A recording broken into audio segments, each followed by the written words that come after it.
We explore what it means to live in a world where work, wealth, and wellness flow from who we are, not what we're told to be.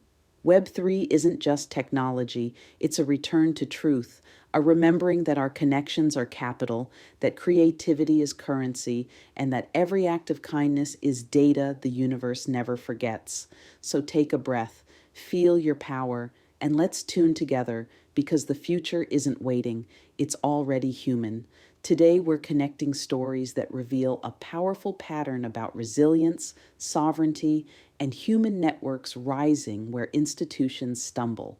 Venezuelan researcher Laura Vidal just gave a remarkable interview about defending free expression across borders. She's watching authoritarian tactics spread from Venezuela to Nicaragua, seeing how repressive governments learn from each other.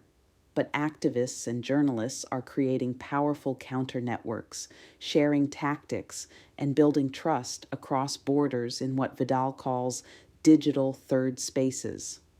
This matters because Americans are suddenly experiencing what activists in other countries have faced for years, the feeling that institutions meant to protect rights might not hold.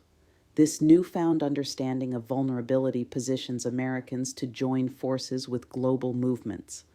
Meanwhile, an eye-opening analysis just dropped about America's just-in-time inventory system.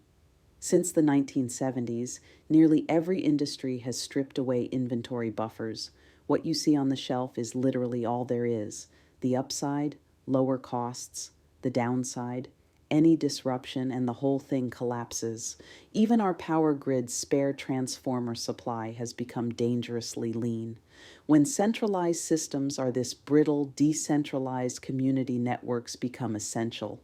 Which brings us to New Jersey, where three monuments are rising to honor immigrants and migrants who built the region's economy. In Paterson, celebrating Arab immigrants. In New Brunswick, highlighting Mexican and Central American communities fighting wage theft.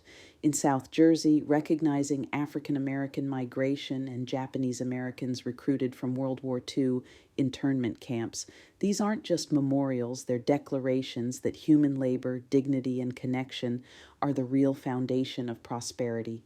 Delaware just opened its Office of New Americans, recognizing that immigrants represent over 11% of the state's population and contribute $1.4 billion annually. Here's where it all connects. Whether it's activists building trust networks, preppers recognizing supply chain vulnerabilities, or communities honoring the labor that built their towns, the pattern is the same. Centralized, brittle systems are giving way to human-powered, localized networks, and the technology is catching up. World App just launched virtual bank accounts that let you receive direct deposits that automatically convert to USDC stablecoins. You get a real account number and routing number, bridging traditional banking with blockchain.